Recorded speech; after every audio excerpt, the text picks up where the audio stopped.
Only 4 trucks remain in the Battle of the Monster Trucks here at Anaheim Stadium in Anaheim, California, as the U.S. Hobbit Association's Camel-Blooded Monster Series continues. Jerry Devine, this is going to be wild. We've got Bigfoot left in this program and 3 relative unknowns trying to shoot him down. That's right. He is the top gun, but on any given race day, even the underdog can shoot down that big guy. I'll tell you what, this should be a war. With this much at stake in the Camel World Championship Series, the Bigfoot team's got to be feeling the pressure.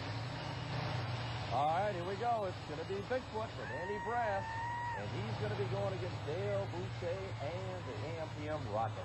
We've seen Andy Brass run the quickest runs of the day, but here's the kid that just will not say die. Dale Boucher has shown guts. Tremendous launch for Andy Brass. Beautiful landing, a little bit sideways, and Boucher for the first time may have had problems. Could be close. Andy Brass puts the pedal down. And still clears every one of those cars. Look at Boucher, almost a nosedive as he takes a wild dance.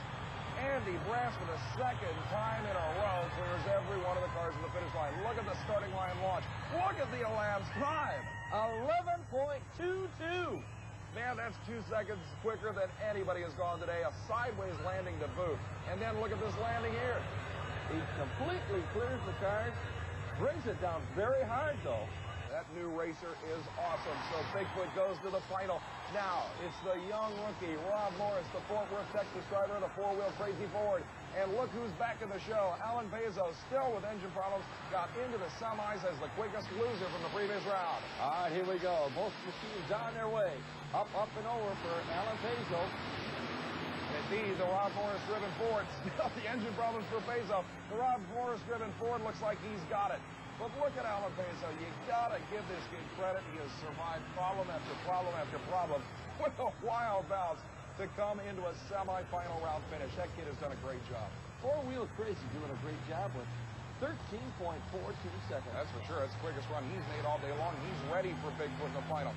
That means it will be Bigfoot, the killer, against a kid with a brand new truck and a brand new ride at its first event ever. As Alan Bezos bounces off into the sunset, we look like we may have problems. There's Bob Chandler in the black hat, the owner of Bigfoot. You notice he came down very hard on that left front wheel, and that's the area that they're looking at. I'll tell you, Andy Brass, the driver in the uniform, saying, I can't make this run. Bob Chandler shaking his head and walking away. Obviously, the man who created Bigfoot is upset, and we've gotten word that they're bringing Dale Boucher and the AMPM Rocket Chevy back into this final round as the quickest loser from the semis. He'll take on the new rookie king. That's right. The brake rule is in effect, so that means that Dale Boucher gets back into the program because of Bigfoot braking. What a disappointment for Bob Chandler. The machine was running 2 seconds quicker than its nearest opponent. Rob Morris now has to look at a possibility of a first-ever national event title. So does this kid. Neither one of these guys has ever won in the U.S. Hobbit Association Camel National Event. Well, the crowd is on their feet. This is the final in the Monster Truck Division, and this ought to be a good one. Ford and Chevrolet, 2 rookies looking at their first bit of national fame. Here we go.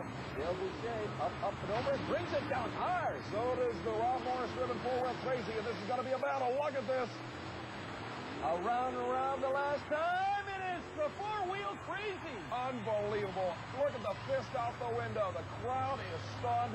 In his first event ever with a brand new truck, Rob Morris reaches the national limelight with a win at one of the biggest U.S. Hobbit Association Camel events in the country. Oh, is he happy? He is thrilled to death on this one. Takes off his next race, and the crowd is going wild. The crowd is behind him all the way. Let's take a look at Rob Morris on his first jump. Great jump. It's hard to believe that a brand new driver and a brand new truck can come away the winner at this event, but Jerry, that's basically what we saw. Rob Morris with a brand new vehicle out of Texas basically lived out a Cinderella fantasy here. It certainly was, and it was a great afternoon. The fans are filing out of Anaheim Stadium nearly hoarse from cheering on their favorite monster truck. But coming up now, the standings. How does that affect the national standings after this afternoon? Well, the U.S. Hobbit Association Camel World Championship Series has already proven to be a dogfight even in the early going. But this weekend, we did see a few changes. Well, Bigfoot holds on to the #1 spot.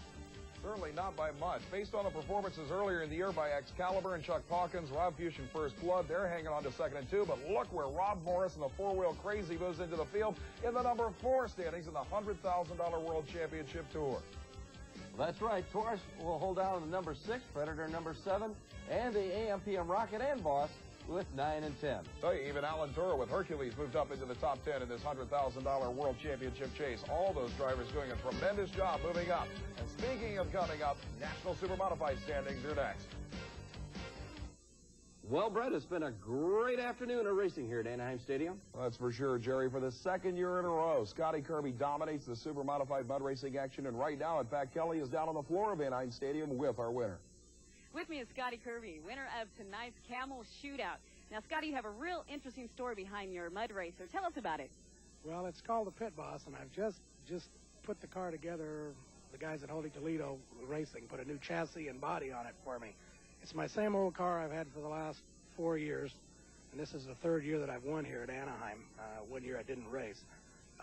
We just got it together in the middle of the night, brought it out here, and the only test we did on it was just a little 20-foot burnout out in the parking lot. So we didn't quite know what to expect, but I was confident it would do well, and it did, and I'm very happy. Yes, it was an excellent race today. Now, where do you head from here? Well, next weekend we're going down to San Diego, Jack Murphy Stadium. I'm going to try to win down there again. We've got a couple little adjustments in the car, but I'm confident we'll do well. And we look forward to seeing you in San Diego. Well, thank you, Kelly. I'll tell you, Jerry, this has been an amazing weekend, especially in the monster truck action with that Cinderella story from Rob Morris. It certainly has been. But, you know, this has got to affect the point standings nationally. That's true. As far as the U.S. Outlet Association Camel World Championship Series standings go, things were changed by this incredible event. Well, Tom Martin, the 2-time world champion with Mud Patrol, hangs on to that number 1 lead. And 80-foot world record holder Jim Weber is in second. But look at the number 8 spot. The Tough Enough team moves into the 100,000.